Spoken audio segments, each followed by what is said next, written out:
It is 101. Good afternoon. I'm Lucas Panzica. The Titans are back out on the practice field today in preparation for Sunday's game against the New Orleans Saints. Couple of transactions as cornerback Christian Fulton designated to return to practice. He remains on injured reserve, now enters a 21-day period where he can be activated off of IR. Also signed to the practice squad, quarterback Kevin Hogan and wide receiver Chris Rowland, a local product from Ravenwood High School and Tennessee State.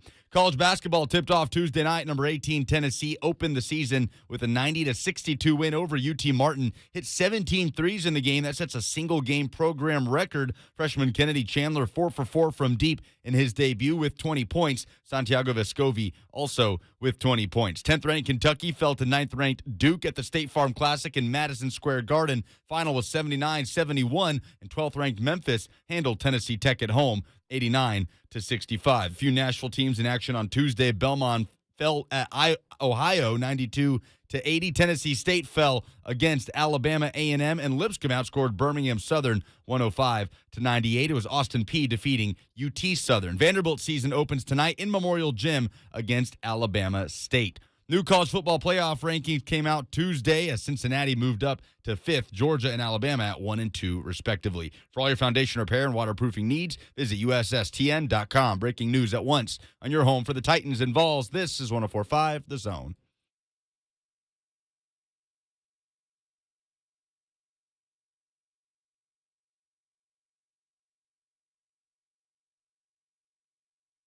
Blaine and Mickey, 104.5 The Zone. Happy hump day, everybody. Thanks for hanging out with us. We appreciate it. Going to be here for the next couple of hours. J. Martin Ramon, get it rolling every day, and then Buck hands the baton to us, and we hand it to 3HL. So we just try to keep you entertained all day. Some good Titans news. Christian Fulton is in that. We need a sound effect for this thing. I don't know what it would be, but he's in the thing where you're not off of IR, but he's not on the team yet, but he's on IR, but he could leave IR, but he can practice, and he couldn't practice until today. But now he's in the 21-day to return window. Lucas, I don't know what we got for that, but if we could find – the Titans have had so many people injured, I feel like we need sound effects for everything. What was that? I'm just spitballing here. That sounded like pages. I like that. Nice. I like that. Anytime someone's designated off IR. Oh, okay. Hey, get You're your only best doing that for quarterback. our show, right? There's a little. I don't use either of these enough on any show. There's a smorgasbord here of I like sound that. effects. What was that? What was that even called? It's Do that. labeled ta-da. Ta-da. T-A-D-A. Okay, well, ta-da. Christian Fulton in the 21. Thank you. That's it. We're good. Keep interrupting. Yeah, I think he likes pressing the button now. Christian Fulton in That the would be me. 21-day return window from injured reserve. That's a good thing. The Titans have just had everybody but Blaine Bishop and Lucas and me suit up at cornerback for them. I'd take that check for half a season. Yeah, that was Josh Reynolds. He's getting only 500 left. I'm good to go with that. I'll take that at this point. Your guy Sound Breon Borders got waived. Oh, I am thoroughly hurt, I really like it. I know because I said he shouldn't be the guy. He's a role player, and I like him in that role. Here's what he should do, and they should do. The Titans, because actually this got to do with them. Okay. He should be moved to be the backup behind Kevin Byard. That, my friend, is where he should be, because his ball skills from playing corner will translate. And he's got some physicality to him. Mm-hmm. So that's where he should really be. When I was talking about his tight hips and everything else, I guess, last season. And you're not just saying this today. You go way back saying that. Mm-hmm. Yeah. So I like his skill set. In a crunch, he could play corner, but I really like him at the free safety spot. But he's never even played that here. I'm just saying, when you look at his skills, that's where he should be, and he would be very comfortable, especially behind a stud like Byard. If he missed a game, maybe a game, or had to come out for a series or two, if he like ankle or something, knock on wood. Yeah, that's the guy. I know we got what's the number 21, Farley, another Farley. Yep, Matthias Farley. Yeah, he's better than him. How difficult would it be at this point in his career? Because he's on street right now, and he'll probably get back on the Titans practice squad or something. It could be. I don't know. Mm-hmm. Nobody's told me anything, but he got waived off the roster today. He and Josh Reynolds, who there's a report from one of the NFL Network guys that Josh Reynolds said, "Hey, will you cut me loose?" And they did him the favor. How difficult would it be for Borders to get with you or just somebody who could say, "Let me show you how to play safety"? How difficult? Well, I think the coaching staff could do all that. I think for him and his skill set, he's used to playing in space, so that'll benefit him a lot. Playing at safety, just understanding angles, how you go about making your tackles. He got physicality. I don't think it'd be very hard for him at all. That's why I say that. I think he has the right skill set. He will be in his comfort zone. And that's where I like to have my players. And when I say that, I'm talking about all his skills. He will never be stressed at this position. He will be like, I can do this. Yeah, I really like him there, especially in a backup role. In a crunch, if he had to start, yeah. Because he has the speed. He's just a notch, not fast enough. It's just a little too tight in the hips to be a corner. All those things benefit him at safety. Yeah, I wouldn't think it would take long at all. We've seen a very prominent Titan for a number of years, Logan Ryan, move to the New York Giants, and heck, I watched him play safety the other night. He was out there doing Logan Ryan stuff at safety. And guess what? He could be a guy that has a skill set to cover. Because those covering skills will still come into play. So, yeah, I mean, and he would adapt to the plays pretty quickly because he already knows the plays. Now he just got to know it playing that position. For him, to me, already have recognition of the plays here. I don't think it'll be too hard for him. It will be a lot harder for some, but not for him. I just think that he fits that. And if you listen to the show or listen to pre and post game, you've said that about him for a long time. Even when he had the good day at corner, and I said, somebody's going to scout him out, and they're going to see his weaknesses, and they're going to figure out that he can't stop and turn, and it's just a smith. The reason why I say all these things, that's exactly who I was, and that's why I had to move to safety. That right there. Yeah, so I'm not trying to downgrade him at all. I actually like him as a player. He still was making plays at corner. But once they start usurping him and putting other people over him, which was Jones and who was the kid? Maben. Then you knew, you're in trouble. No different than Josh Reynolds, who they released as well. He got jumped by, let's say, Rodgers, Marcus Johnson. And when he was finally healthy, I think it was already too late. The team had already made their decision on where they're going. And the other guy, too, that jumped him, NWI, Nick Westbrook-Akina. Yeah, well, that's the main one right there. Yeah, that's the main one because he was a free agent, even though he was here the year before. I would say that's the one that it became pretty clear. And, to his credit, I don't think he was a malcontent type guy. I think he's like, hey, you guys don't need me. I already thought I was going to be a 2. I ended up becoming a 3. I think he was cool with that. Yeah. You're in the Hall of Fame. Everybody knows who Julio Jones is. You know you're not better than him. Don't be acting like you are. Right. And I don't think he was. No. I think he thought, okay, but after that, if I'm healthy, I got to be out there. And he wasn't. And you can tell where they were going. So, hey, I'm sure they said, hey, man, we wish you the best of luck. Wish it would have worked out. But no can do. So hopefully it works out for him. He obviously has a skill set. He has some production there with the Rams. So he can play in this league. He just has to admit that he's probably more 3-4 guy. And then when I'm talking about depth on the depth chart. Yeah, Reynolds was inactive against the Rams on Sunday, kind of the final straw right there.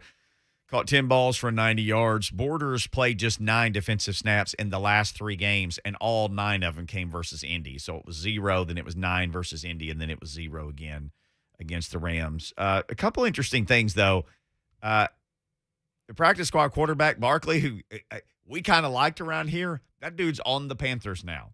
He was unprotected and signed by the Panthers, so he is on their active roster. Yeah, I was stunned. This happened right after we got off the air or hour after we got off the air. Like it always does. Yeah, and I go, what? I was just assuming that they protect him every week. But did they protect anybody?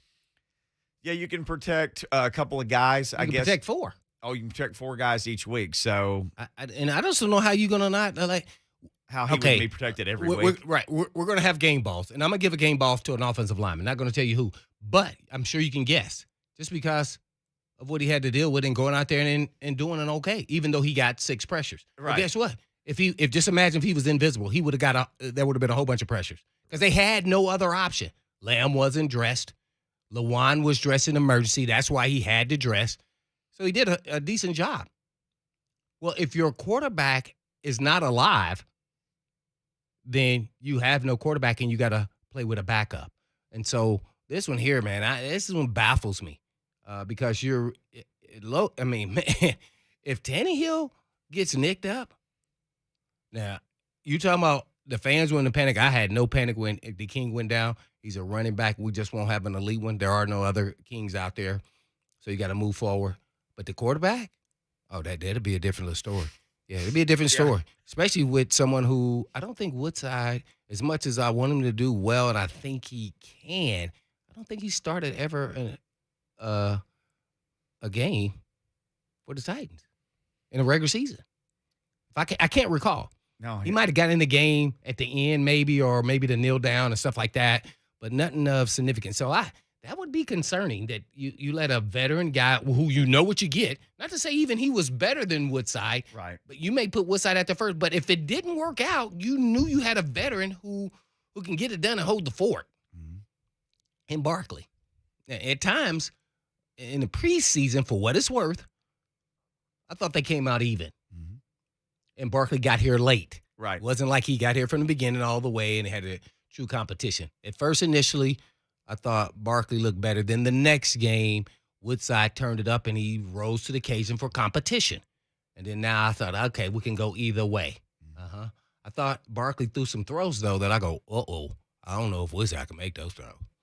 That went in the end zone to our man Kinsey. And he would make those throws. Yeah. Mm-hmm. Okay, I'm about to cut it loose. Yeah. Mm-hmm. So this is a mind-blowing one. This one here, you got to protect the quarterback. So hey, what do I know? Kevin Hogan is your new practice squad quarterback. Kevin Hogan, ladies and gentlemen, that's the dude from Stanford, right? Big dude from Stanford, former 5th-round pick by the Chiefs, been around on a few teams, played some for the Browns for a couple of years. Oh, that's when the Titans played. He played, I think, in that game. No, that was the other guy that you and me liked. I keep messing up. No, they've had so many quarterbacks for the Browns. They had the other little dude that you and me liked, and this is not him, because I looked. Yeah, Hogan's the big kid from Stanford. Hogan didn't play against the Titans. He was active and on the roster, but it was. Yeah, the other guy that I liked is not even in the league. No. This was like 5 years ago. Crack research staff on it. Yes, where he came out and the Titans beat him, but he kept him competitive till the end. Oh, my gosh. I was hey, maybe we should. Remember, because I kept on saying the Titans should pick him up after that, because the next year came around, and I go, hey, we need a backup. Why not pick up that guy? Then we said it again the next year. Yep, everybody else must have knew something we didn't know. Like, Blaine didn't know what he's talking about because nobody picked him up. Nobody. And now we don't remember his name. That's why I don't like when people say, if he got him off the street, it's no good. Because that's not always true, and that's not always the case. Sometimes it's timing, being in the right place, is opportunity. I wouldn't be shocked if Reynolds, even if he went to the Rams and was their third wide receiver or fourth guy, and he made some plays and looked productive. Oh, immediately. Mm-hmm. Yeah. Caught 500 yards. I wouldn't be shocked. There, or no different than at a high level, OBJ. Oh, he's washed up. He hadn't done anything. Well, he was injured almost all of last. He tore his ACL. So that was 1 year down the drain. He wasn't going to have production.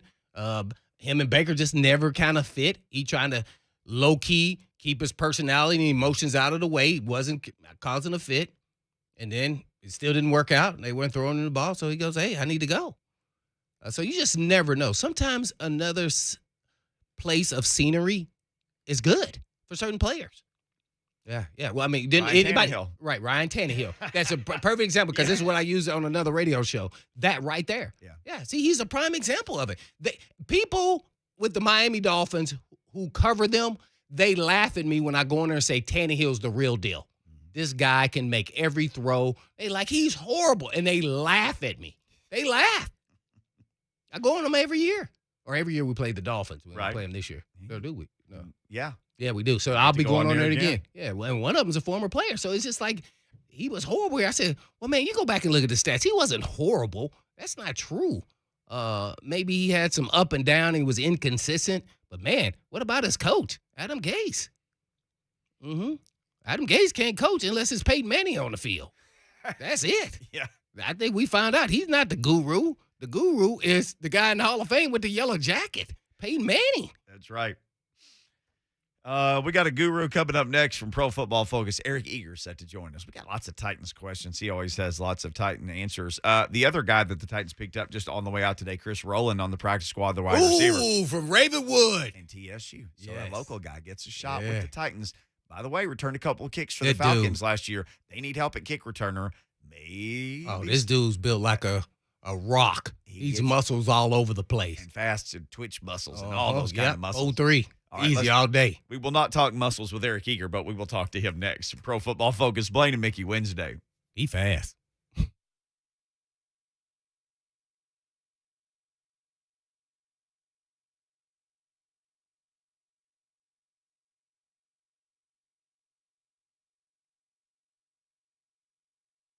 Man, buying a car right now is just sheer insanity. Hello?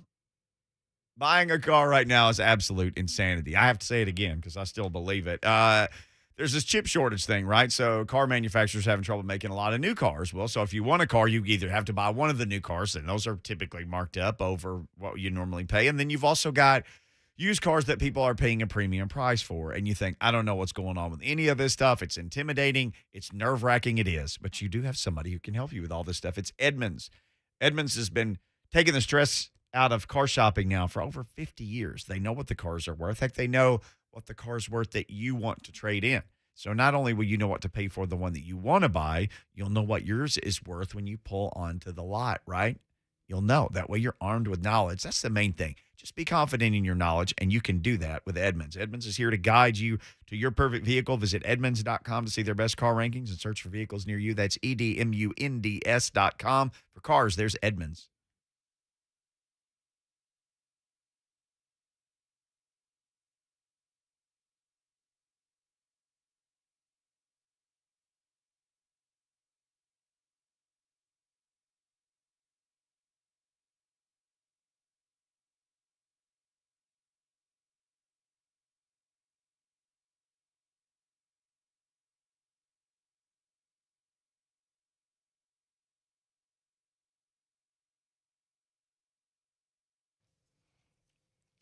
A lot of employees really don't want to see you or talk to you, but they know they have to because their paycheck depends upon it. You can see it in their expression. It's like you can almost hear them say, "Here comes another problem." And that's putting it nicely. Ever been treated that way by an auto repair shop? Tired of getting the runaround? Only get the runaround again? Well, come on over to Eurofix. Eurofix repairs everything European. And owner Aaron Stokes once said, "Being ignorant made me successful." And what he meant was, when you don't know any better, no idea what your competition is doing, when you provide the best you can, success will come. And that was in 1999. And over 2 decades later, Eurofix offers a free 15-minute no-wrench evaluation, a free rental car with reservation on every repair, and a free nationwide 3-year, 36,000-mile warranty on all repairs. And you can drop in with no appointment necessary. And all you have to do is just give them a call at 844-EUROFIX. That's right, 844-EUROFIX, Monday through Friday. Or you can visit them online at myeurofix.com. That's myeurofix.com. But always tell them Blaine sent you.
Blaine and Mickey 1045 The Zone. Appreciate John on Twitter for pulling this. Cody Kessler. That's the former from Browns USC. and Jags backup we were trying to remember. Man, Lucas, I'm disappointed in you. You just have to remember this, Lucas. If you ever hear us struggling, just yell out the name Cody Kessler. We'll be fine, and then we'll all. I will not remember it again. Where Cody Kessler went. I'm going to forget it again. Eric Eager joins us now from Pro Football Focus at PFF_. Eric, what is the lifetime PFF grade for Cody Kessler, and what is his grade against the Titans? Because I'm sure it's much higher. Can you just pull that off the cuff? Cody Kessler. He said, "Who is that?" Actually, there were people who liked Cody Kessler coming out.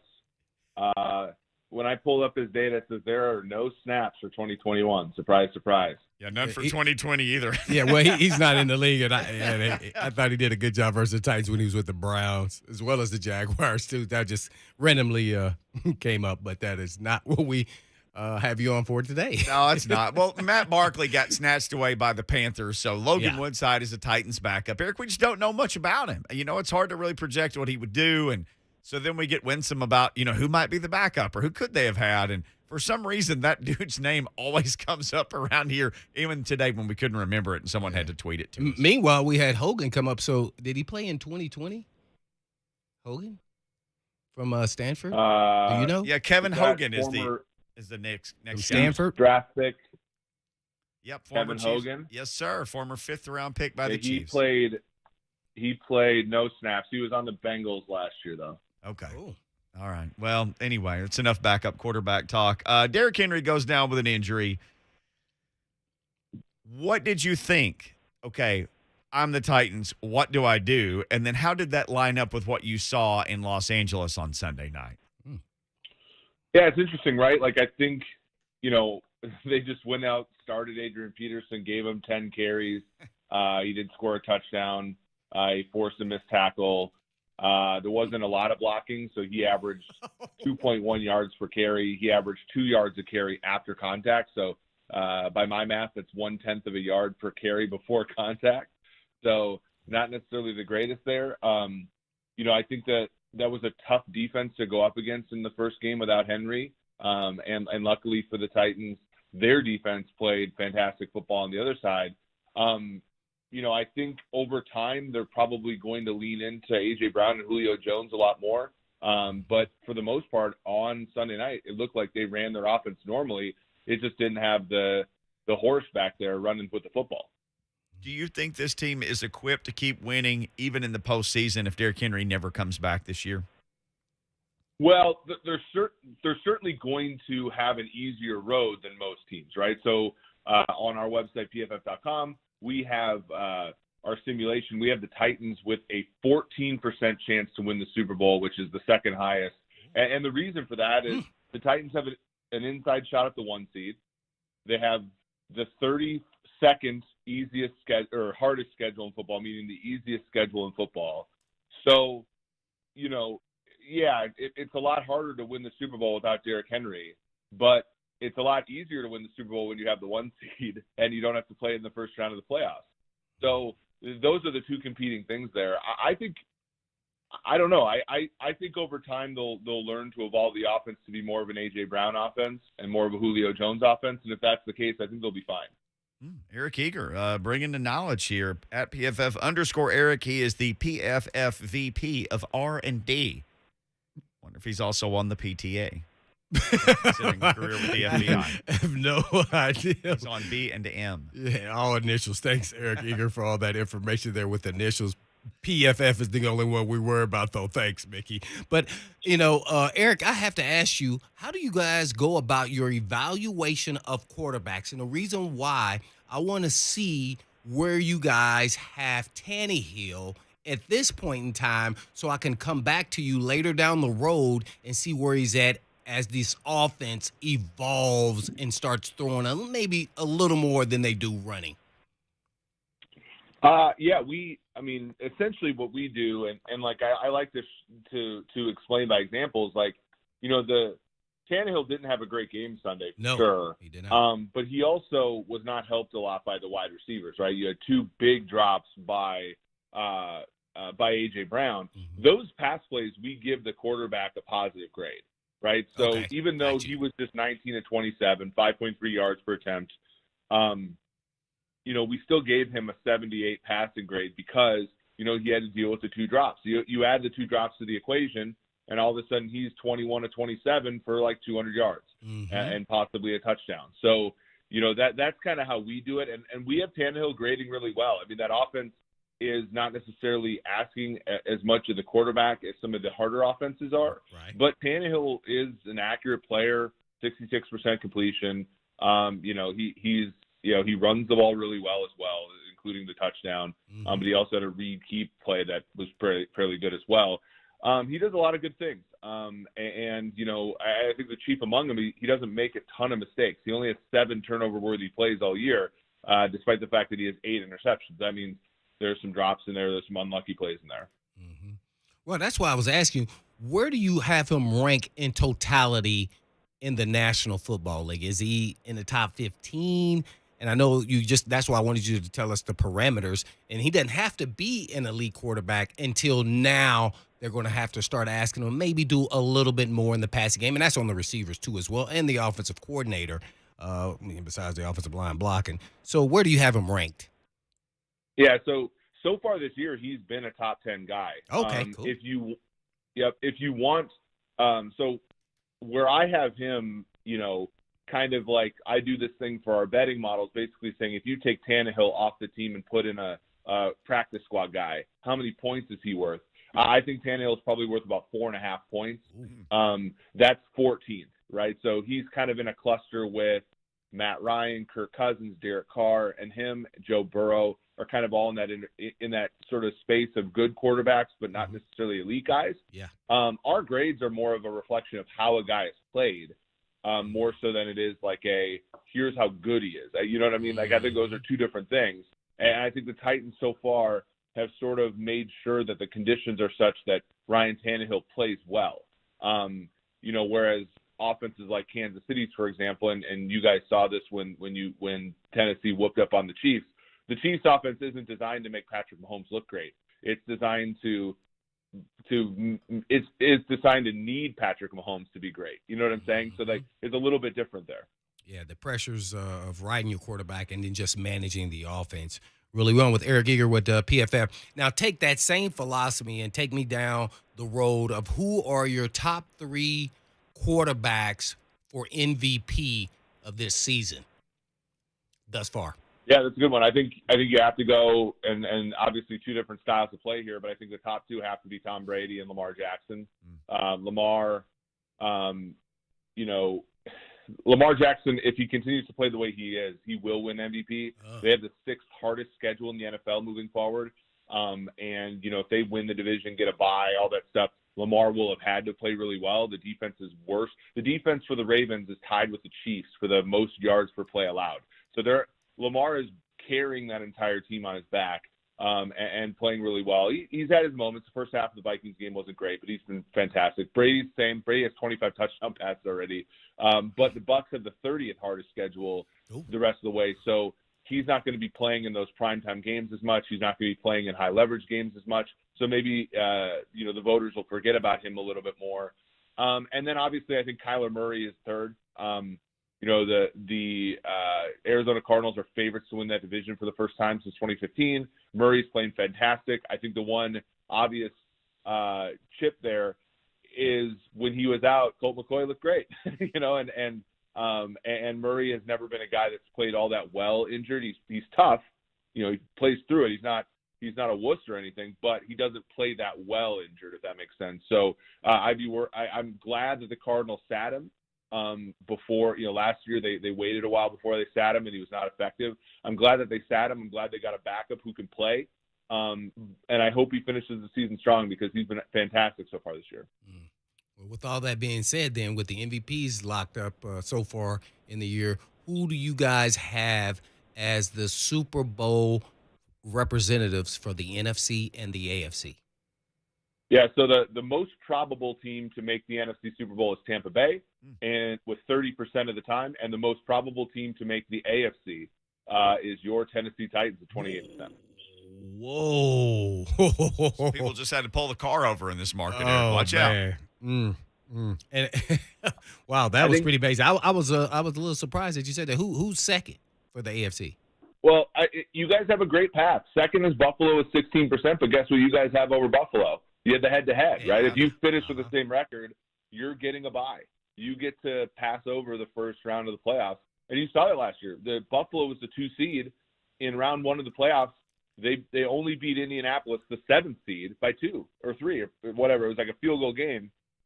Getting a bye is a fantastic thing for a team. And the Titans have the inside track there. Like I said, you know, they played the Colts twice. The Colts are the toughest team in that division. Mm-hmm. You know, they get games with Jacksonville and Jacksonville and Houston coming up.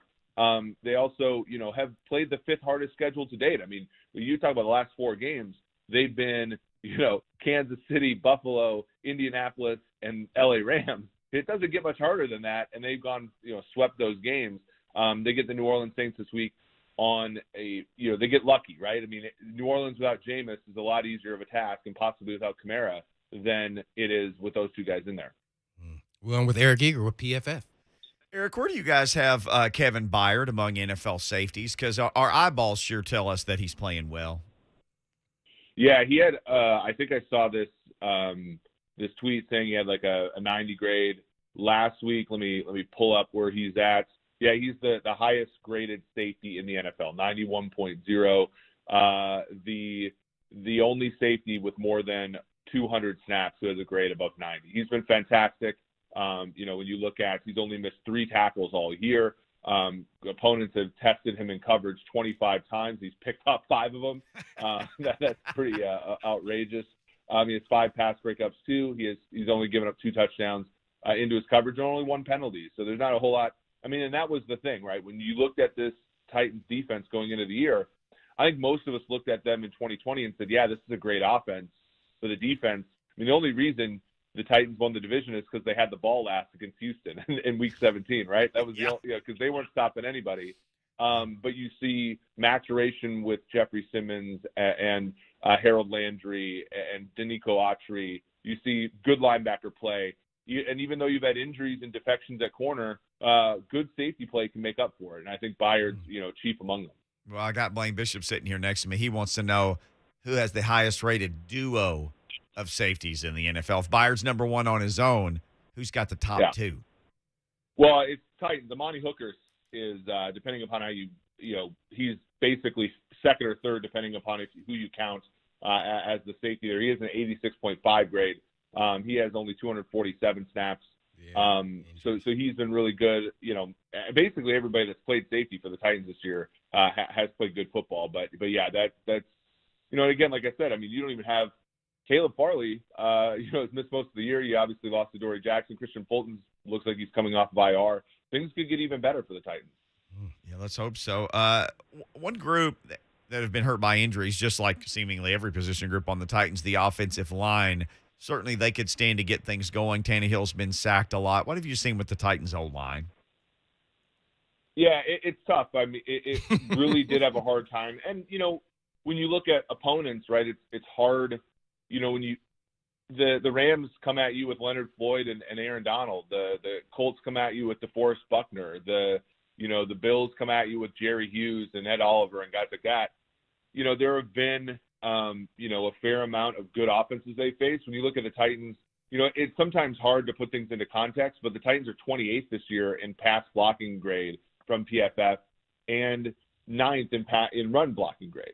Now, that's a problematic situation for most teams, but given the way that the Titans mix the run and pass together, it's probably fine.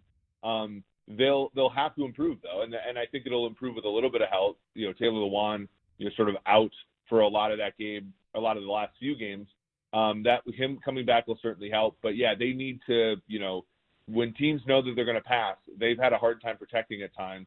You know, good on them for having a guy like Tannehill who can move around a little bit. But, yeah, that could be a problem moving forward if, you know, the run game, you know, isn't really there. One thing to, you know, I think to temper this you know, skepticism, though, is, again, with a 32nd most difficult schedule in the NFL, you're going to be ahead in a lot of games. And when you're ahead in a lot of games, that means you can run the ball and play ahead right? So play action works, all that kind of stuff. And all those things help an offensive line. Eric Eager joins us from PFF here on Blaine and Mickey. Well, outside of the Titans, the big talk of the NFL is OBJ, who's a receiver, and naturally, I don't think the Titans are in the hunt. But based off you guys' numbers, where do you think? Give us a couple teams, 2 or 3 teams, where you think he will possibly end up. Well, it sounds like the interested party. Well, he's interested in New Orleans. He's also interested in Green Bay and Kansas City. I got to think Kansas City. If these teams aren't offering the league minimum, Kansas City should step in. The Chiefs have really struggled finding an option beneath Travis Kelce and Tyreek Hill, and even Travis Kelce and Tyreek Hill have struggled. These teams are putting too high safeties. They're making the Chiefs sort of come at them offensively as opposed to being aggressive and having the Chiefs throw behind them. That happened in the Super Bowl too. When you only have 2 bona fide targets, a team with a bunch of good defensive backs can slow you down. You add another receiver to that, and even in Chiefs history, Sammy Watkins, he played in 2 AFC Championship games for the Chiefs. He had 100 yards in both of them, right? Like having that guy who can dagger you as a third weapon is immensely important. They've tried with Josh Gordon. He has just one. More teams have caught. Other teams have caught more passes targeted Josh Gordon this year than Josh Gordon has. So that hasn't been great. McCole Hardman struggled out of Georgia. So maybe the Chiefs are the one that could benefit here as they're sitting here at 5-4. Well, one more wide receiver question. You may have to go back and look in your files real quick, and I'll give you a quick second. Is how good or what was his rating? And that's Josh Reynolds at receivers. Naturally, the Titans released him. But how good was he in the Rams? Because sometimes fit is not the right place when you go to some place and then you go excel somewhere else. He had some injury issues early in training camp. But I think he still can be productive, maybe in the right scheme, as well as maybe at the 3 or 4, and not maybe the 2 or 3 that was his expectations. Yeah, I mean, he had 683 yards for LA last year. I think a lot of that was, sort of garbage time stuff. He's never really been much more than a little bit above replacement player. I know, the Titans outbid Kansas City by $100,000 for him. And Kansas City was kind of broken up about that because of all the things I said about them needing a second receiver. But yeah, styles make fights, and unfortunately, I think for some wide receivers, they just don't fit with teams. It'll be interesting to see where he goes. I know that, the teams I've talked to only really view him as a practice squad guy right now. But we'll see where he ends up landing and if he can be productive. He was always going to be kind of a third target for the Titans, but when you're a third target for a team that runs a lot of 21 personnel, you probably end up disappointed, right? And he was, for the context, he was signed before the Julio Jones trade, so he probably thought he was going to have number 2 reps, and when you got number 3 reps, that probably sort of hurt him. Well, then they usurped him with other guys who were free agent guys who didn't even get drafted too that usurped him. So I'm sure he's not too happy about that as well. Yeah, and that certainly is part of it too. Yeah.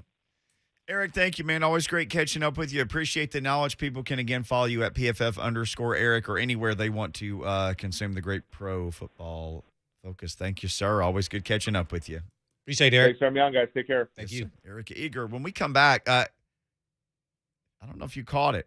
His percentage of the Titans winning the Super Bowl, second on the PFF site. I got a little bit more of that from The Athletic yesterday. It's odds for the playoffs and every level of the playoffs. This is from The Athletic. If you're a Titans fan, you will want to hear this. That's next on Blaine and Mickey.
Blaine and Mickey 1045 The Zone. So Eric Eager from Pro Football Focus, if you're just getting in the car, you may want to sit down.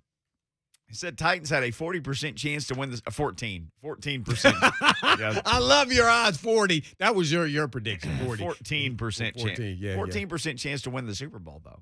And he said that was the second highest to the Buccaneers. He also said the safety duos, when healthy, with Hooker's out there, is one of the better ones. And we will have Amani Hooker later, right? At 215. I can't even. Yeah, get that's what numbers Lucas out. said, but he 215. keeps changing and disappearing and reappearing and playing music and that.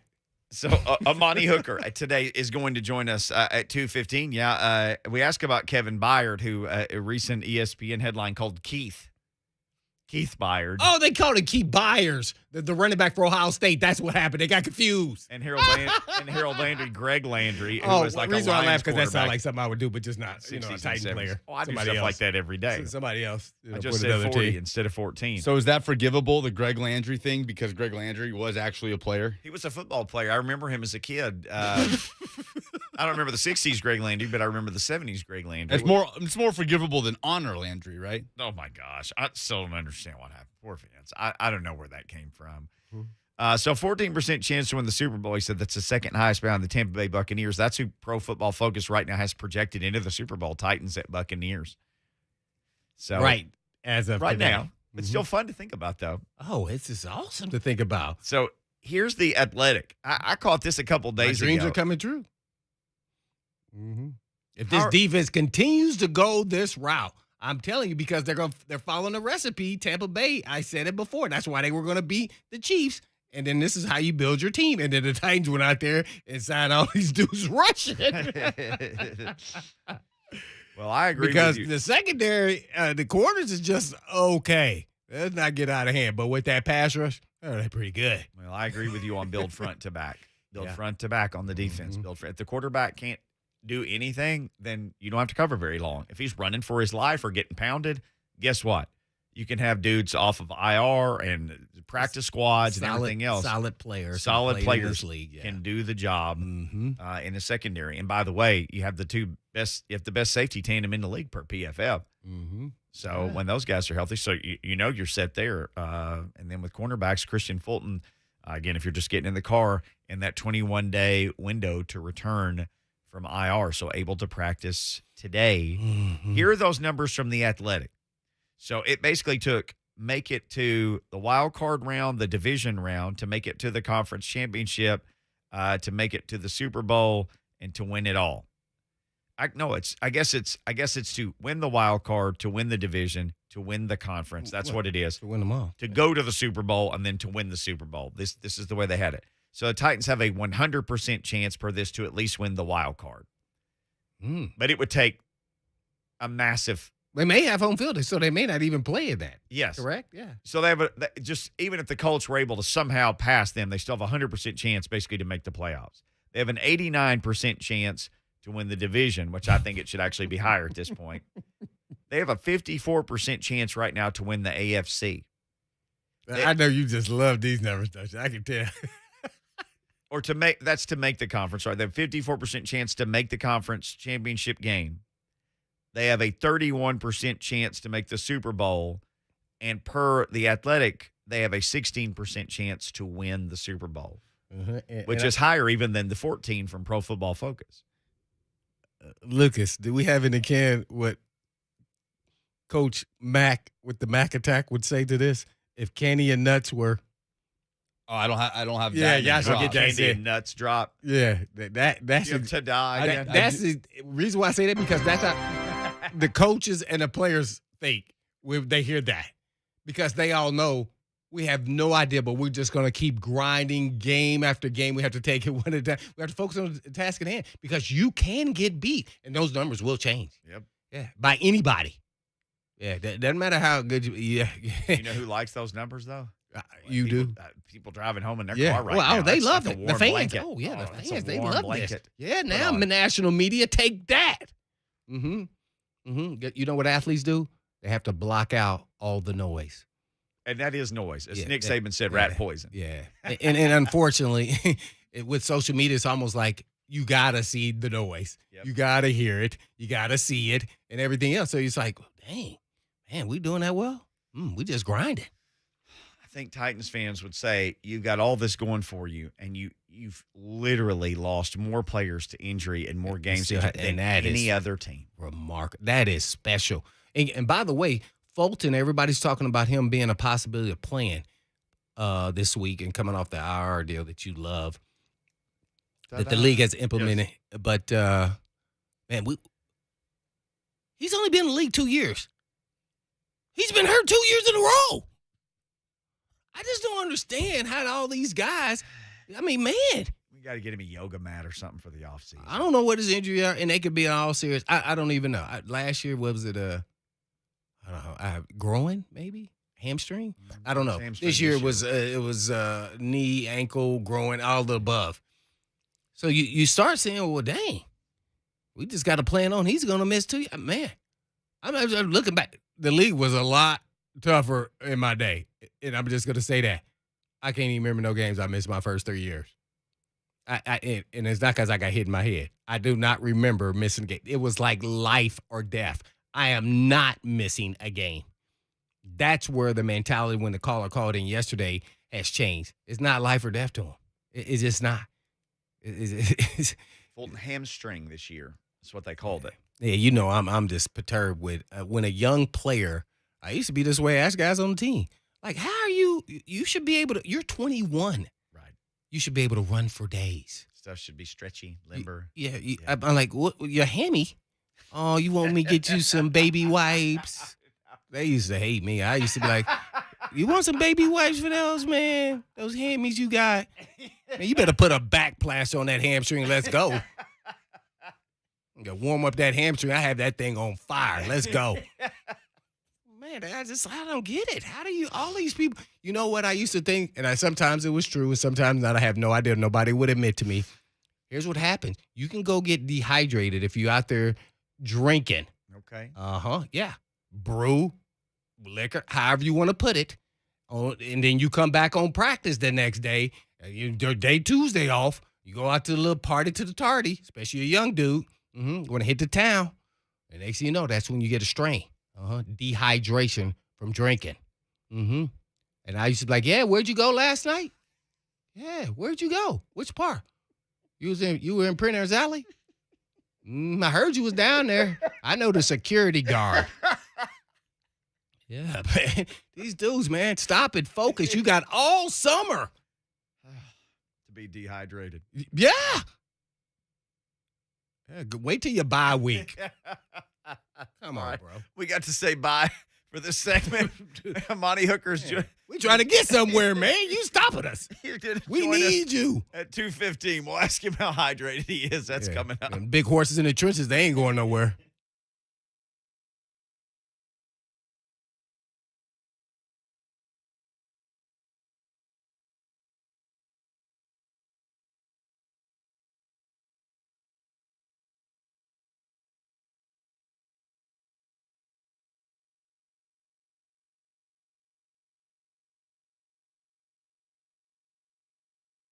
Hey, why don't you do this? Just get your wallet and go throw it off a bridge right now. Just fill it with money and go throw it away. Or just drive down the street, take a bunch of cash, and throw it out the window. If you're sealing all these surfaces outside your home, your deck, your driveway, your fence, walkway, pool decking, boat, dock, whatever it is, if you're just sealing that with that little sticky can of stuff, you're throwing money away. It's because you're sealing, you're not ever sealing. EverSeal is this amazing compound that literally binds to the thing that you put it on. That's why if you put it on your deck, your driveway, your fence, your walkway, your boat dock, pool decking, heck, your whole log cabin, it's sealed up for 25 years. So it's not like it once a year, once every other year where you're power washing and rolling again. No, throw all that stuff away. Let EverSeal come and seal it and forget it, because that's what's going to happen. You can go and learn more. They've got a great website, ever-seal.com, or you can call them today and you can get them to come out and give you an estimate to seal up all this stuff. No more rotten boards, no more bad-looking outdoor surfaces. It'll look amazing, and it'll be sealed for 25 years. That's the guarantee. 1-844-EVER-USA, EverSeal.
So my friends at Cedar Recovery tell me this: 90% of the people who struggle with addiction never get any help. Now think about that: 90% of people don't seek treatment because they feel guilt, they feel shame. There's an addiction crisis in this country and in this community in Middle Tennessee, and it's real, and it's destroying families and lives and communities.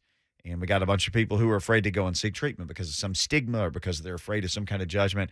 That's where Cedar Recovery comes in. They want to end all that. They want to offer people the help that they need. This opioid addiction crisis has taken too many lives, and it continues to take too many lives. And Cedar Recovery can help turn things around for you or a loved one or a friend who is suffering from opioid addiction. There's no judgment. There's no stigma. There is just help. They've got 4 different locations. It doesn't matter if you've got insurance or money. It doesn't matter if you don't have it. You still need to call them. They are standing by to help you. You can go to cedarrecovery.com or you can call them 615-800-5330. Begin your journey to feel better, get better, and stay better. Cedar Recovery, addiction treatment that works.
It is 2:03. Good afternoon. I'm Lucas Panzica. Some Titans transactions as the team hits the practice field. Christian Fulton, the corner designated to return to practice, though he remains on injured reserve and enters a 21-day period where he can be activated off of IR. The Titans also signed quarterback Kevin Hogan and wide receiver Chris Rowland, a local product, to the practice squad. Also, running back Deontay Foreman changing his number from number 45 to number 7. Titan safety Amani Hooker coming up at 2:15 right here on Blaine and Mickey.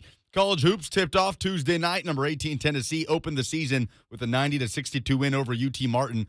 17 three-pointers. That sets a single-game program record. Freshman Kennedy Chandler with 20 points. Santiago Vescovi also with 20. 10th-ranked Kentucky fell to 9th-ranked Duke at the State Farm Classic in Madison Square Garden. Final score 79-71. And 12th-ranked Memphis handled Tennessee Tech at home 89-65.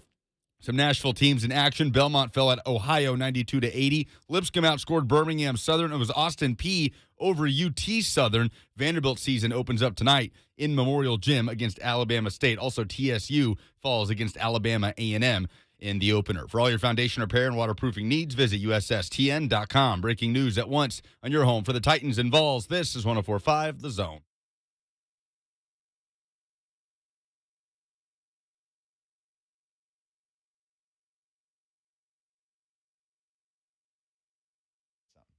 Blaine and Mickey, 104.5 The Zone. What's up? It's 2:05 on a Wednesday. We're halfway through the Wednesday show. As I like to say, we're at the nexus of the radio universe. Right now, we're halfway through the week show. You love saying that. I love saying I it. would confuse that. Just because it's like we've climbed a mountain and we're looking down the other side now. You know, I just like the feel of that. Titans back on the practice field today. We should know by the end of the hour who went and who didn't go today. Some personnel moves made by the team over the last 24 hours.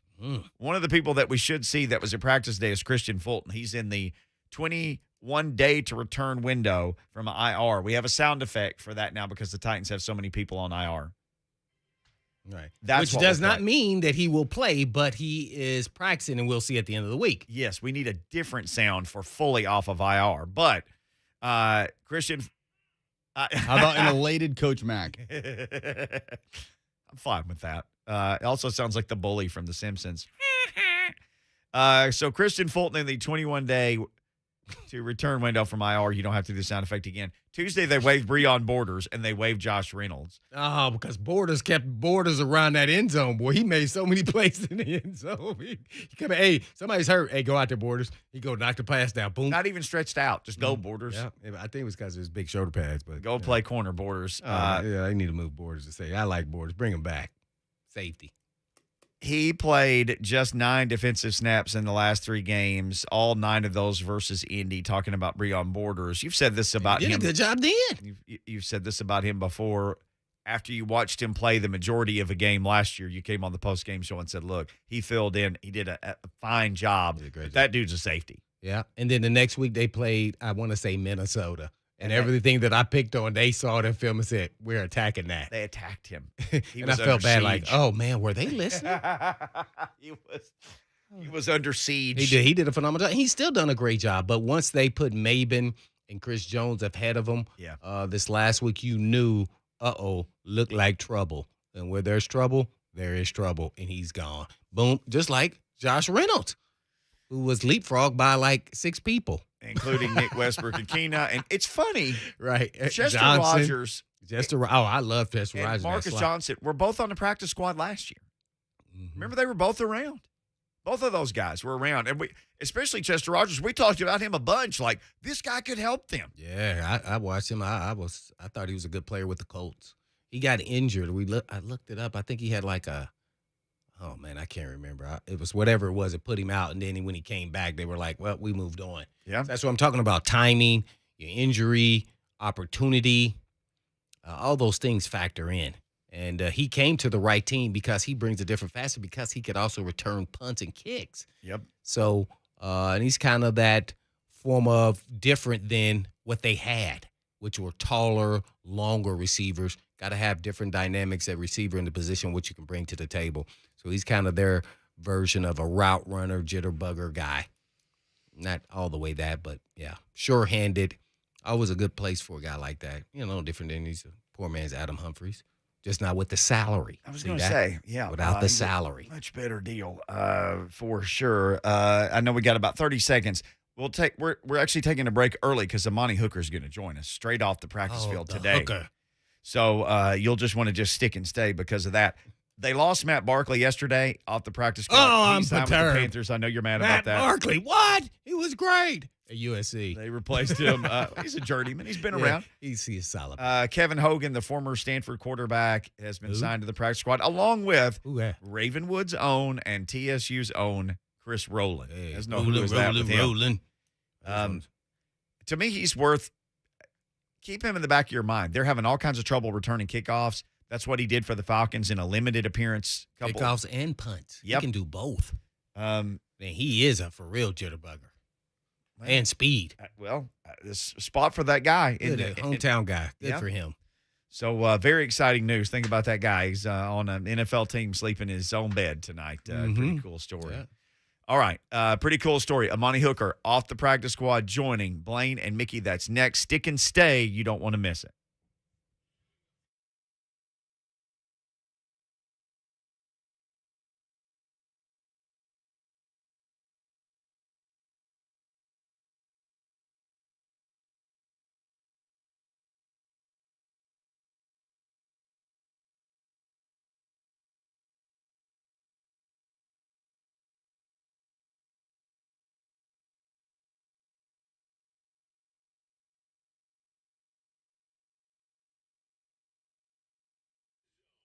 This NFL season is just flying by like a rocket ship, but there's, of course, always big matchups. And how about this big Week 10 matchup? It's coming up Monday night between the Rams and the 49ers. And guess what? No surprise here. FanDuel Sportsbook is about to make your Week 10 even bigger. That's because FanDuel is going to give all new customers 30-1 odds on either team to win. Now, I know the Titans just beat the Rams, but I'm all about the Rams in this game, and I think Cooper Kupp is going to score a touchdown, and I like Matthew Stafford to throw it all around the yard and hit his over.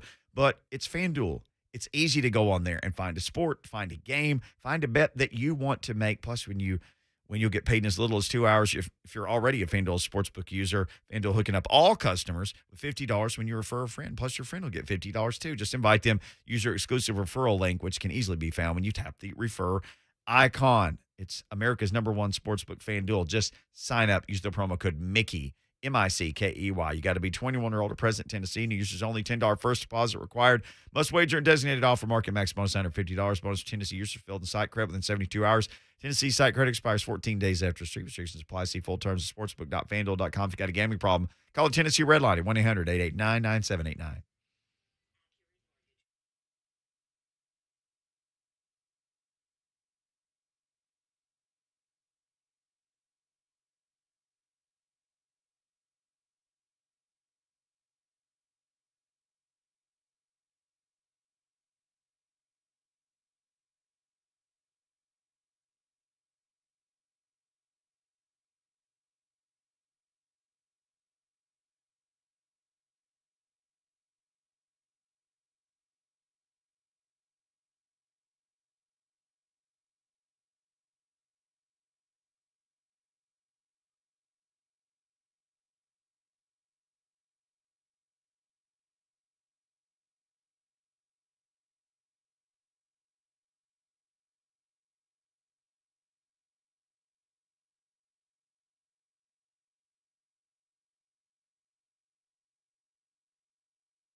Amani Hooker set to join us here in just a minute. Blaine and Mickey, 104.5 The Zone. Titans should be finishing their Wednesday practice. First practice of the week as they prepare for the New Orleans Saints. Amani Hooker and the Titans. Who that nation? Defense, the Who Dat Nation coming to the banks of the Cumberland over here. Oh, they will show up, too, by the way. Oh, no, they will. They don't think that they're not right there with the Bills Mafia and everybody else. Hey, can I say this? And we'll see when the phone starts to ring, so we got maybe a minute or so here.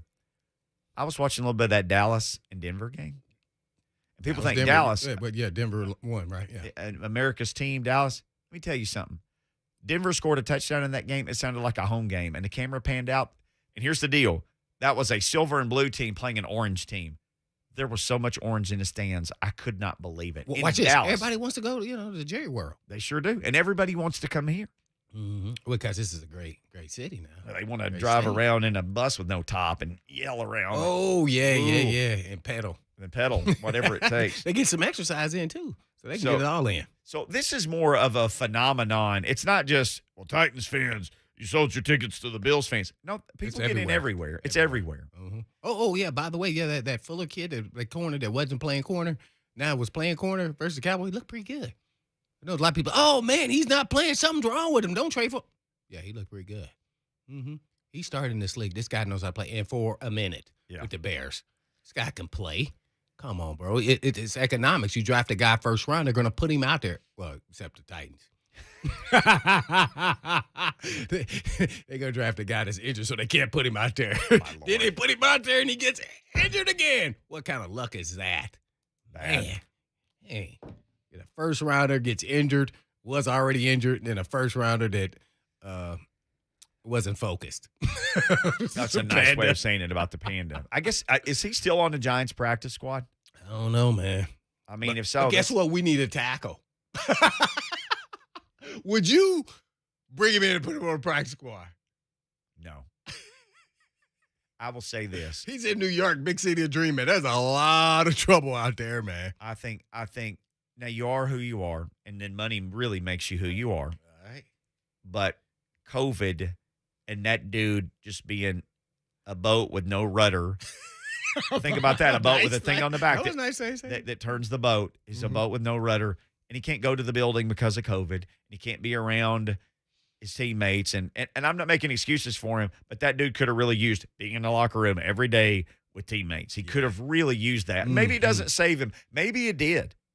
But he's just at home with a bunch of money, and he's got a crew that'll show up, and he's got money. Oh, yeah, we do whatever you want to, big fella. Yeah, you got money. Make it rain. Let's go spend some. Yeah. I'm living a dream. Want to make a rap album? Let's do that. Whatever you want. But if the building had been open in the normal circumstances, he would have had a lot more responsibility. Maybe that would have kept his nose to the grindstone a little more. You would hope that it would have. And I get you, because I want to feel the same way. Man. Whew.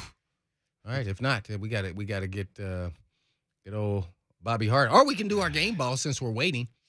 Yeah, just kind of typically, I want to go with my game balls. That's probably why. We got a minute. Yeah, his phone's not ringing yet. There weren't little extra reps in practice today. Yeah. We don't want to rush them, but we want to take our time, too. We can always redirect and adjust, just like in the open field tackle like Hooker had. That's right. Mm-hmm.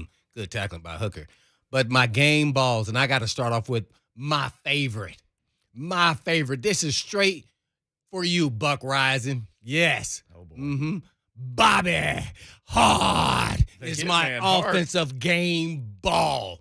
He gave up 6 pressures and probably got almost Tannehill killed. But, man, a guy who was sitting on his couch not too long ago, all of a sudden now thrown in the fire against one of the better pass rushing teams in the NFL as a group. Yes. And to say that he did okay, I think that's putting it a little too high. But, hey, he held the fort and he wasn't a disaster.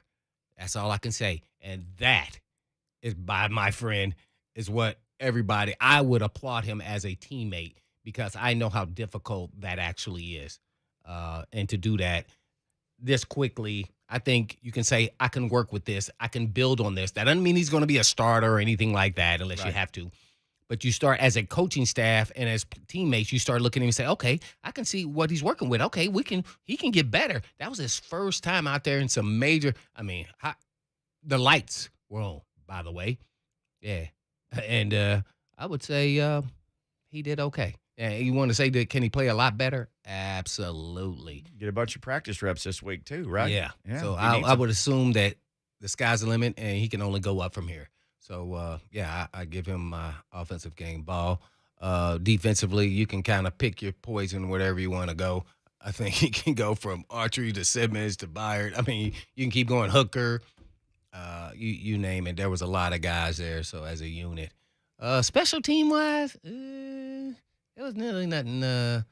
You go, there was nothing there that stood out to me. You just keeping your special teams ball. I got one for special You got teams. special. I'll let you do the special team. Well, let's let it.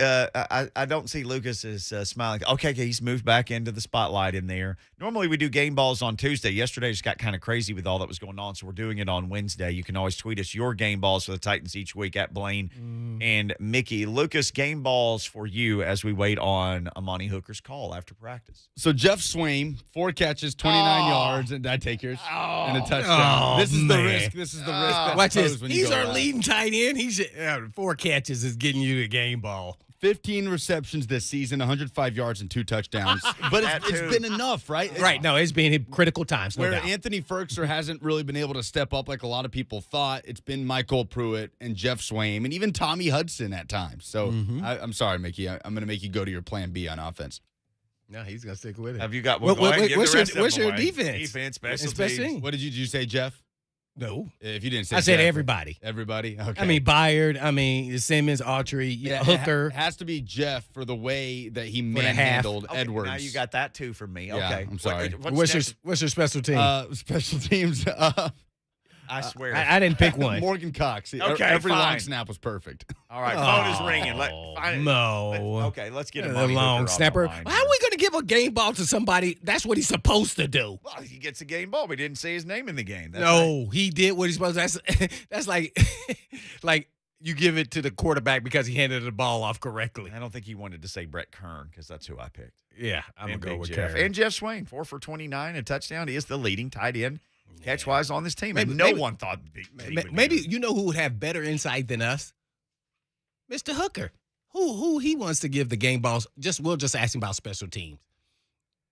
We won't put him in the bind on defense or offense. He used to play a lot of special teams Yeah, for this team. he would know. Give somebody some credit. They All right. just do. He is on with us. He joins us now, Amani Hooker, on the Mark Spain Real Estate Hotline. Hello, Mr. Amani Hooker. How you doing today? I'm doing great. How you guys doing? Man, we're having fun, man. We are doing our game balls, and we already gave out offense and defense, but we needed your help. So who do you want to give some props to on special teams this past week that you think deserves recognition that people should know about? Besides, like Kern, Cox, give us somebody who you say they putting in work, even though they may not be making a lot of plays, they're helping other guys make plays. I would say Monty Rice. Last week, he had Monty a Rice. tackle. He had a tackle, an assisted tackle last week. Young guy. I think he just came off injury, so that was good for him. Yep. Yeah, that is a great one. There, you have a lot of insight because you're getting to watch the film. So you sat there too and said, "Oh man, he did a good job." Yeah, exactly. Yep. Well, with that being said, since we like to have fun on this show, has there ever been a time in the DB room, just either with the DBs, so that's corners and DBs, safeties, where you put did a prank on somebody or they did a prank on you? Tell us, a scenario that happened. Or who is the prankster of the DBs? The prankster of the DBs, I'm going to have to go with probably, Dane Cruikshank. My man's Dane. My man's Body Calhoun. We got a good room, though. We got a good room of guys that have a sense of humor. So, guys we prank each other here and there, some small stuff. Oh, okay. Cool. So everybody wants to know, what is your favorite style of food or restaurant here in Nashville so they can meet you there someday? Oh, okay. For me, it's been I like Del Frisco's and I like the cheesesteak egg rolls. That's my. Oh, he even gave us the meal. Yeah, that's my go-to. So if you see me at Del Frisco's, I'm for sure getting the cheesesteak egg rolls. Oh man, I'm all in with Hook, man. Yeah, that's for sure. What do you have? We got to give you you up and making plays all over, but we got to get you a nickname, man. You got a nickname that we don't know about? Just be calling you the call Hooker. me Hook. Yeah, they just call me Hook. I mean, my dad has my own nicknames for me. He calls me Dollar Bill. Dollar Bill. That's Okay. about it. Yeah. Dollar Bill, y'all. Yeah, exactly. All right. Well, on a serious note, now talking about football, I guess what has changed for you in particular playing the safety position on this year's defense compared to last year? For me, it was just, having that confidence, being out there practicing with the first group, playing with the first team, and then, just being out there. I missed a couple games this year, so for me it was important to make sure that, when I did get out there, I was just, making sure I was on top of my details and, just execution stuff. And then on top of that, once the ball's thrown or whatever, just playing fast and playing physical. Man, I'm enamored with the coaching staff and the players' preparation, I guess, because of all the turnover with the injuries. Kind of take us through as a safety who is a communicator, just you and Byard, to having different corners out there all the time. How much preparation and communication throughout the week do you guys do? Kind of take us through that if you can, to a certain extent. Yeah, we do a lot of preparation. Like you heard before from us say, next guy in mentality. But we just have high expectations. We know everyone's in the same meeting room. So, just because you're not a starter or you're not with the ones or the twos, doesn't mean you're not going to be up that week. I mean, guys could go down from whatever, your COVID injury a couple of days before, and then now you're up and you got to know the whole game plan. So guys are doing a great job, not just the corners taking their own professional initiative, making sure that they know what's going on. So it's easy for us as safeties. We can have that same communication as if we were having with the guys that are ones, with the new guys coming in. We're on with Amani Dollar Bill Hooker right now on the Blaine and Mickey Show. A.K.A. Hook. We had a shout-out in our Zone TV chat. Somebody said, hey, thank that guy for taking down the Rams running back in the open field on Sunday. Yeah, great job tackling in this game, Hook, man. Appreciate it. Thank you. Absolutely. I want to ask you this. Obviously, you guys on the back end are playing well. What was it like, especially in the first half, watching Jeff and Danico and those guys just completely demolish everything in front of you? Oh, man, I mean, much needed. We'll take that any day, any snap, all the time for sure. Helps us out on the back end. Well, Blaine Bishop, who's the other guy talking to you, hear his voice. He knows a little bit about playing safety for the Titans. When they got Javon Curse, he said, I didn't even have to backpedal anymore. I would imagine it kind of felt like that at times for you guys on Sunday.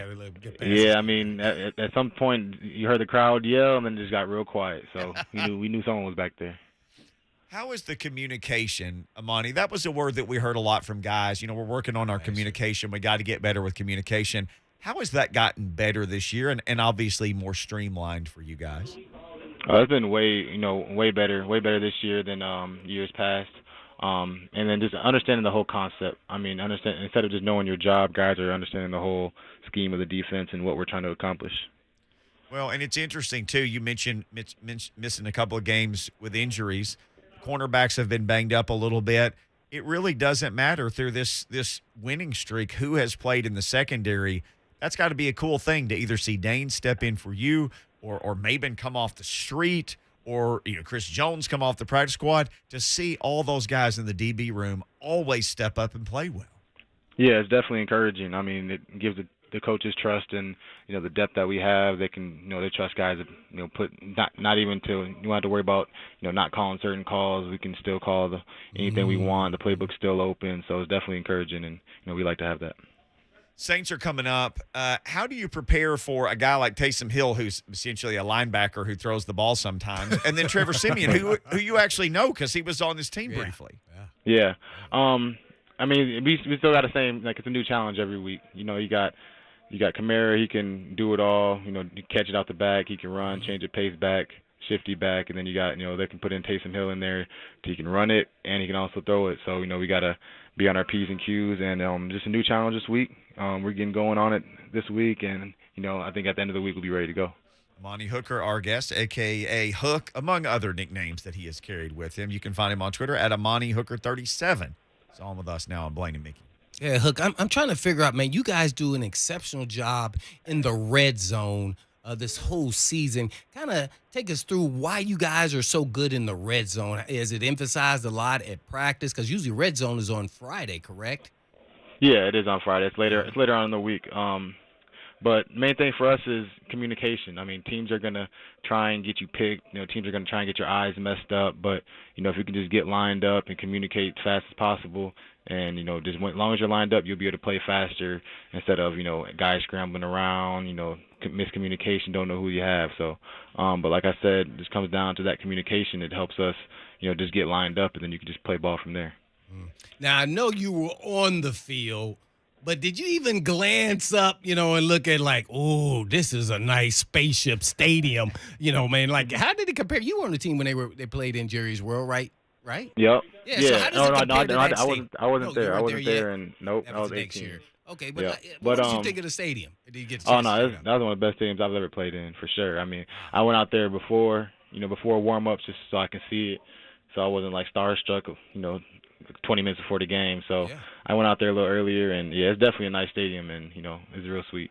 Oh man, do they have the big? They said they had the, I guess, the billboard going around in the stadium. It's not like at the end of each stadium where you kind of can watch yourself a little bit after the play or the replay. So is their stadium like that, or is it a little bit different? Yeah, it's more of like it's actually like it's more above you. So if you're running downfield, you can't really look up and see them billboards. So you'd have to actually turn around and look straight up.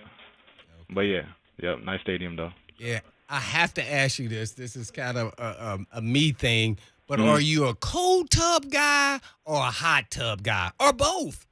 I'm a hot tub guy until I have some pain. Then I'm a cold tub. What do you mean? So basically, somebody has to Yeah. put a gun to your head to get to the cold tub. Yeah, That means you get the last I option. might have. Yep, I'm gonna have to be limping or something to get in that cold tub, but I'll get in there though. I'll get in there a little bit. All right, we are with Amani the Hook, aka the Hooker.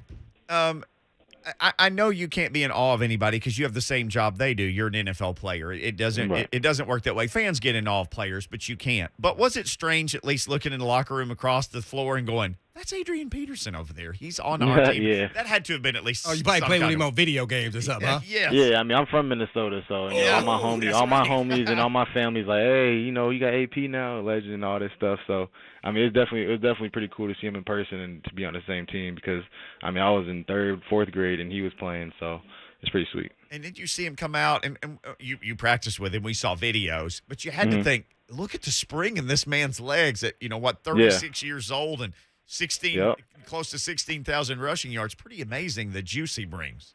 Yeah, I was just talking to some of the teammates last week. I was like, dang, he still moves better than guys that are around my age. So yeah, he definitely still got it. All right, I always like to find out about this. Everybody that I've ever talked to in the NFL, college football, they always have the fondest memories of playing on Friday night. So I went back and I was reading some of your bio from your days at Iowa, and it literally listed you as playing every skill position in high school. Yeah. And Yep. I always just marvel at people like that. And Blaine over here, all you superhumans. Right. It's not Just over the course of a game, would it be like, get this series at quarterback, Hook? You're going to play running back this. Were you just literally playing every skill position over the course of a game, or was it more spread out over your career? It was more. I mean, I would. It just kind of depends, I mean, sometimes I'd be like, all right, we're not doing much. Just put me at running back and give me a toss, or if I'll just be like, Coach, can I go in quarterback this drive, or it kind of had a leeway. So it wasn't like game plan specific. If something happened here and there, they might keep me at running back, or they might keep me at quarterback, or I'll just be there for a couple plays. So when you got to Iowa, because we've talked about this, because guys who get to college football, they were the man in high school, and some guys don't adjust. What was the adjustment like where you're like, I can't just go play every position and literally just say, toss me the ball and let me run through these fools on the other side? What was that like for you? Yeah, I mean, for me, it was, at least in defense, I can tackle and I get opportunities. I can actually intercept the ball and, be an offensive player. So I was listed as an athlete coming out of high school, but I did, chose obviously to play defensive back. But for me, it was just trusting the coaching staff. I mean, I went there for a reason, and then, just believing in them, and they believed in me. I got you all the way to the NFL, that's for sure. Monty Hooker, our guest Exactly. here on Blaine and Mickey. It was good position. All right. Amani, take us through, and I never usually like asking, but I want you to take us through because you have these abilities. I mean, and I know you're going to do it because you've done it in college. I've seen you spin out and make plays in the back half and just using your instinct and your film study.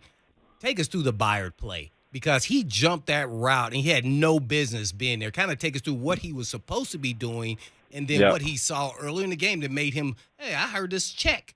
So now I think he's running this outcut, and I'm supposed to be somewhere else. I mean, that's exactly it. I mean, I think Spafford, I think he was under center. You know, he said hut to see what coverage we in, and then he made a little check, and then that receiver tightened down.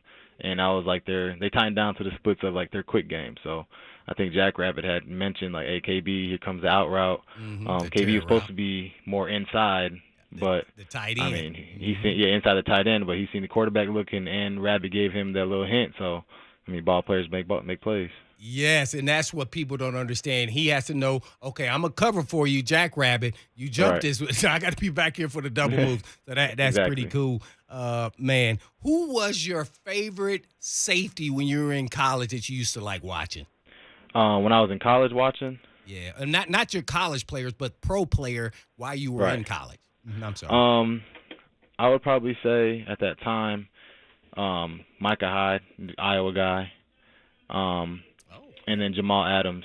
I kind of looked at Jamal Adams more of like when the way he attacked in the run game and the way he pressured and the way he just got off blocks. And then Micah Hyde was, he's kind of similar to me as far as, playmaking. He's not blazing fast or, super strong or whatever, but he just makes plays. Yes, both great choices and smart guys, too, in the game. So I respect you a lot and watch you. You definitely going to be in this league a really long time. Before we let you go, just so everybody knows you a little bit better, kind of take us through when you want to relax and sit back at home, you're not, doing video games or something, what show you pulling up to, watch? What season you on?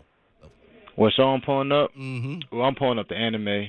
I'm big on the anime stuff. I might watch a little bit of, You or some, Power or something like that, but I'm more of a, anime guy. Oh, man, I watch You and Power. If I ain't watching anime. Yeah, you watching both those? Yeah, I do, but the anime, no. Not so much. So thank you a lot, man, a.k.a. The Hook. Amani Hooker. Thank you, man. Appreciate the time today, buddy. Good luck on Sunday versus the Saints. Yep, thanks for having me. Appreciate it. Appreciate it, bro. At Amani Hooker, 37. Blaine, you hit the nail on the head. I mean, this dude could be here a long time making plays for this team. Yeah. I mean, all he has to do is just stay healthy. Time. And this is his first year actually getting to be the starter, and he, so he just now missed. I think he missed a couple games. He said, but he has the acumen, and that's part of it. People think you have to be super talented to have a lot of success in this league. It starts with what's in between your ears first and foremost, then knowing all the things, your strengths and weaknesses, and then how to get better at them at the same time, and then play freely without somebody getting into your mental space with messing up, your playmaking ability. Mental side of the National Football League as an individual is huge, and I don't think people even think about that part of it, of why a lot of these guys are having success. It's not about just your talent. The talent got you there, but it's more than that because everybody is super talented in this league. So what separates you from them, and then why you last a long time. Got one more segment coming up. Who practiced, who didn't? It's Wednesday, so the Titans are back on the practice field. We'll get you up to date on all that information next on Blaine and Mickey.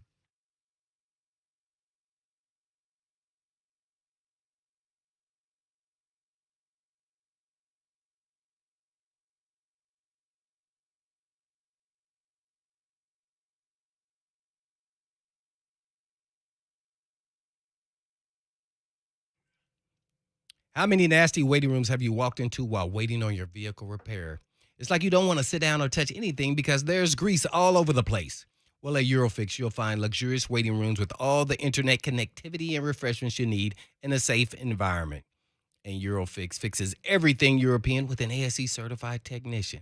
And not all repair shops have ASE-certified techs, so better watch out and make sure you get an ASE-certified technician working on your European vehicle. And Eurofix offers a nationwide 3-year or 36,000-mile warranty on all repairs and a free loan of car with those repairs. And you'll like this. No surprises. No work is done without your approval. And Eurofix also offers a free 15-minute no-wrench inspection, and you can drop in with no appointment necessary. As a former youth pastor and starting out with just $50 in tools, owner Aaron Stokes and his team have been repairing European vehicles for over 2 decades now. So if you want the best to work on your European vehicle, just give them a call at 844-EUROFIX. That's right, 844-EUROFIX Monday through Friday, or you can visit online at myEurofix.com. That's myEurofix.com. But always tell them Blaine sent you.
Blaine and Mickey 104.5, The Zone. Getting ready to wrap things up on a Wednesday. 3HL will be up next. They'll get you all the rest of the way home. I was looking who practiced and who didn't. Are they in the house? Do you want the good news or do you want the bad news? No, I always start with the bad. I want to finish on a good note. Okay. Bad news. No Dupree. No Landry. I told you, Landry. No Simmons. Uh-uh. No David Long. When he got actually injured and walked off, he didn't come back in the game, did he? He did not. Man, that's the one I'm worried about. Stupid garbage time where they're just out there down 3 scores, winging it all over the place, padding their stats. David Long got hurt. Nah, I think you got to keep him out there, though. I know, but that They don't treat the defensive players like the offensive they players. do Come on. not. And somebody Come on, tweeted man. me, and for That's been history. for people who tweet us, like, why in a blowout are these guys playing? This is not college. They don't have 110 people dressed out. Yeah. There were like 46 people Uh-huh. healthy because Lawan was dressed out, but he wasn't healthy. Yeah, they wasn't going to put him out there. There were like 46 people who could play in that game. So that's why everybody just keeps playing. Mhm. Now, occasionally a quarterback, the backup might go take the last round of snaps and kneel down or something. But mostly everybody else, and this is crazy, they just have to keep playing. Yeah. There's nobody else. So That's the only one I'm worried about. Long. I think the other guys are more about rest maintenance. And, yeah. Yeah. Uh-huh. And make maintenance of current injuries that they played through. Yeah, like Dupree, like, hey man, don't practice. Yeah. Well, they had him on a pitch count and he played and he was effective that way. Yep. Yeah. And then Simmons didn't practice all week, mostly last week because of the ankle. No, he didn't. You're right. Right. Mm-hmm. He That he injured versus the Colts. And then he looked fine. As Mike Vrabel said in the postgame, Jeff's probably going to ask me just not to practice again because he played so well after not practicing. I think they just didn't feed him on Sunday. Sunday Well, night. He didn't have dinner, so he was hungry, so he went and got something to eat. Well, we He was asked called Stafford.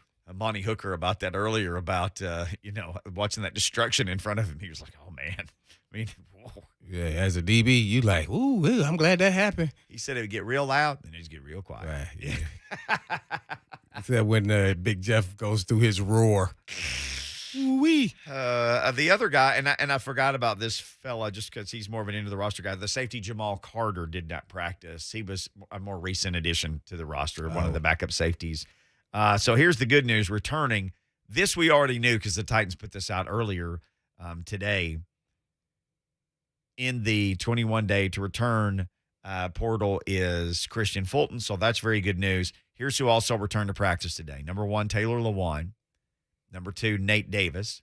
So that's the 2 starters you were down on Sunday. Mm-hmm. Rashawn Evans, who's typically a starter, and Greg Maben. You could technically have Maben and Fulton both back this week. Well, Maben's back. Fulton is at least practicing, which means he could come off that list Be back. and be good to go. Yeah, that all sounds really good. I don't know the extent of Lawan's injuries. Only one, Nate Davis. He's a young guy. Didn't have surgery in the offseason, so I'm assuming that he'll be fine. But I think it should have been was it limited basis today for Lawan, because I don't want it to get to the end of the week and all of a sudden again, Oh, Lord. he's not ready because he's overworked his leg. Now that's unpredictable, but I would err on the side of caution. So I bet you he was limited. You got to let whoever's the backup, I'm assuming it's Bobby Hart or whoever, Lamb may be back now. I don't know. Let him get some reps, and you just sporadically ease him back in. That's kind of how I would approach it, because obviously his knee is not where it needs to be, where he can practice. Practice 2 days. Oh, everything's going great. And then he wakes up Friday morning and it's just swollen like a balloon.